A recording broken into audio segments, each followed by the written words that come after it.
പ്രിയപ്പെട്ട വിദ്യാർത്ഥികളെ, നമ്മളിന്ന് ഹണിബിയുടെ സ്റ്റിങ് അപ്പാരറ്റസ് ഡിസക്റ്റ് ഔട്ട് ചെയ്ത് സ്ലൈഡിൽ ഡിസ്പ്ലേ ചെയ്യുന്നത് എങ്ങനെയാണ് എന്നാണ് നോക്കുന്നത്. നമുക്കറിയാം, സ്റ്റിങ് അപ്പാരറ്റസ് എന്ന് പറയുന്നത് നമ്മൾ ഈ ഫിഗറിൽ കാണുന്നത് പോലെയുള്ള ഒരു സ്ട്രക്ചറാണ് വിത്ത് ബാർബഡ് ലാൻസെറ്റ്സ് ആൻഡ് അതർ അസോസിയേറ്റഡ് സ്ട്രക്ചേഴ്സ്. അപ്പോൾ ഇത് ചെയ്യാൻ വേണ്ടി നമ്മൾ ആദ്യം ചെയ്യേണ്ടത്, ഇപ്പോൾ കാണിച്ചിരിക്കുന്നത് പോലെ വെൻട്രൽ സൈഡ് നിങ്ങൾ എക്സ്പോസ് ചെയ്യുന്ന തരത്തിലേക്ക് സ്ലൈഡിൽ ഹണിബീനെ വെച്ച് ഒരു നീഡിൽ കൊണ്ട് പ്രസ് ചെയ്ത് അടുത്ത നീഡിൽ കൊണ്ട് റോൾ ഔട്ട് ചെയ്യുക. അപ്പോൾ അങ്ങനെ ഏറ്റവും അവസാനത്തെ അബ്ഡോമിനൽ സെഗ്മെൻറ്റ് സെപ്പറേറ്റ് ചെയ്തെടുക്കുക. ഈ വീഡിയോയിൽ കാണുന്നത് പോലെ 2 നീഡിൽ ഉപയോഗിച്ചിട്ട് സെപ്പറേറ്റ് ചെയ്തെടുക്കുക. അപ്പോൾ അതിനുശേഷം നമുക്ക് കാണാൻ വേണ്ടിയിട്ട് പറ്റും, ബാക്കിയുള്ള ഹണിബിയെ നമ്മൾ എന്ത് ചെയ്യുക, ഹണിബിയുടെ റിമൈനിങ് പോർഷൻസ് നമ്മൾ സെപ്പറേറ്റ് ചെയ്ത് കീപ്പ് ഔട്ട് ചെയ്തേക്കുക. അപ്പോൾ നമ്മുടെ കയ്യിലിപ്പം അബ്ഡോമിനൽ സെഗ്മെൻറ്റാണ് കയ്യിലുള്ളത്.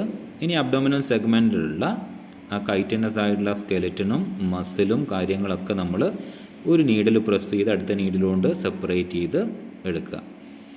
അപ്പോൾ അതിനുശേഷം നമുക്ക് ഏകദേശം ഒരു സ്റ്റിങ് അപ്പാരറ്റസിന് നമ്മൾ ആ മനസ്സിൽ സ്ട്രക്ചർ ഉണ്ടാവണം. ആ ഒരു സ്ട്രക്ചർ കിട്ടുന്ന തരത്തിൽ അബ്ഡോമിനൻ്റെ ഉള്ളിൽ നിന്ന് നമുക്ക് ഈ പറയുന്ന സ്റ്റിങ് അപ്പാരറ്റസ് സെപ്പറേറ്റ് ഔട്ട് ചെയ്തെടുക്കാൻ വേണ്ടിയിട്ട് പറ്റും. അപ്പോൾ നിങ്ങൾ ചെയ്യുന്നത് എങ്ങനെയാണെന്നുള്ളത് ഒന്ന് കൃത്യമായിട്ടൊന്ന് ഒബ്സർവ് ചെയ്യുക. പതിയെ സ്കില്ല് ഉപയോഗിച്ച് സെപ്പറേറ്റ് ചെയ്തെടുക്കുക. അപ്പോൾ നിങ്ങൾക്കിപ്പം കാണാൻ വേണ്ടിയിട്ട് പറ്റും, ഒരു ചെറിയൊരു സ്റ്റിങ് അപ്പാരറ്റസ് അല്ലേ ടൈപ്പ് നിങ്ങൾക്ക് അവിടെ സെപ്പറേറ്റ് ഔട്ട് ചെയ്തതായിട്ട് കാണാം. നന്നായിട്ട് സൂക്ഷിച്ച് ചെയ്യുക.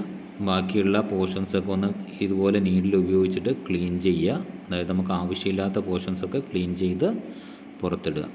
ഇപ്പം നിങ്ങൾക്ക് എൻ്റെ റൈറ്റ് ഹാൻഡിൽ നിങ്ങളുടെ ലെഫ്റ്റ് പോർഷനിൽ നീഡിലായിട്ട് അറ്റാച്ച് ചെയ്ത് കിടക്കുന്നതാണ് സ്റ്റിങ് അപ്പാരറ്റസ് എന്ന് പറയുന്നത്.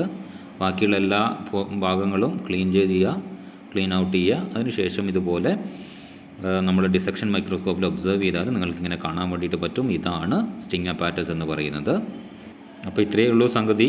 വളരെ എളുപ്പമാണ്. വിത്തിൻ 2 മിനിറ്റ്സ് നമുക്കിതുപോലെ കൈകാര്യം ചെയ്യാം. അപ്പോൾ നിങ്ങൾ വീഡിയോ ഇഷ്ടപ്പെട്ടു എന്ന് വിചാരിക്കുന്നു. ഇത് രണ്ടാമതൊന്നും കൂടെ കണ്ടു നോക്കുക, കാര്യങ്ങൾ കൃത്യമായിട്ട് മനസ്സിലാക്കുക. Thanks for watching. നിങ്ങൾ ചാനൽ സബ്സ്ക്രൈബ് ചെയ്തില്ലെങ്കിൽ സബ്സ്ക്രൈബ് ചെയ്യാൻ വേണ്ടിയിട്ട് മറക്കരുത്. Thank you.